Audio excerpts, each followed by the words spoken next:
Hello friends, আমি প্রসেনজিৎ। আপনারা দেখছেন moto travel scooter. Honda SP 125 BS6 বাইকের টাইম কীভাবে সেট করতে হয় সেটাই আপনাদেরকে করে দেখাবো, যাতে কিনা আপনারা আপনাদের নিজেদের বাইকে টাইমটা সেট করতে পারেন। তো ভিডিওটা স্কিপ না করে পুরোটা দেখবেন, যাতে কিনা কোনো রকম সমস্যা না হয়। মাঝখান থেকে যদি ভিডিওটা স্কিপ করে দেন তাহলে কিছু বুঝতে পারবেন না। চলো তাহলে টাইম না নষ্ট করে ভিডিওটা শুরু করে দেন।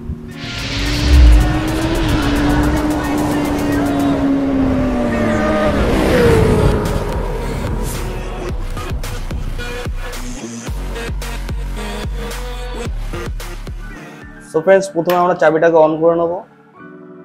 চাবিটাকে অন করে নেওয়ার পরে মিটারে এরকম একটা ইন্টারফেস দেখতে পারবে। তো মিটারের লেফট সাইডে সেল বাটন আর রাইট সাইডে সেট বাটন রয়েছে। তো আমরা সেল বাটনটা প্রেস করে trip A, trip B,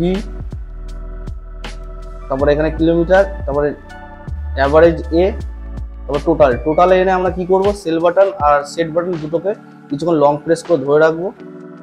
long press করে ধরে রাখার পর দেখতে পারবে এরকম গ্রিন লাইটটা ব্লিঙ্ক করা শুরু করবে আর এখানে অন লেখা আসবে। তারপর আমরা কি করবো, সেট বাটনটা একবার প্রেস করলে দেখতে পারবে ঘন্টার কাঁটাটা ব্লিঙ্ক করা শুরু করে দিয়েছে। এখন যেহেতু এখানটায় 3টে বাজে, তো হচ্ছে কি আমরা সেল বাটনটা প্রেস করে 3-এ নিয়ে আসবো। তারপরে আরেকবার সেট বাটনটা টিপে দেখবো মিনিটে কাঁটাটা ব্লিঙ্ক করা শুরু করে দিয়েছে। এটা আমরা 0-0 করে দেবো।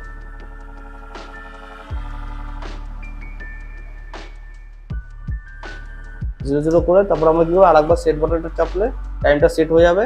এবার চাবিটা অফ করে একবার দেখিয়ে দিচ্ছি। দেখতেই পাচ্ছ টাইমটা সেট হয়ে গেছে। সো ফ্রেন্ডস, এইভাবে হন্ডা SP 125 BS6 গাড়ি টাইম সেট করা হয়। ভিডিওটা যদি ভালো লাগে থাকে অবশ্যই লাইক, কমেন্ট, শেয়ার, আর চ্যানেলে যারা নতুন সাবস্ক্রাইব করতে ভুলবেন না। চলো দেখা হচ্ছে নেক্সট ভিডিওতে।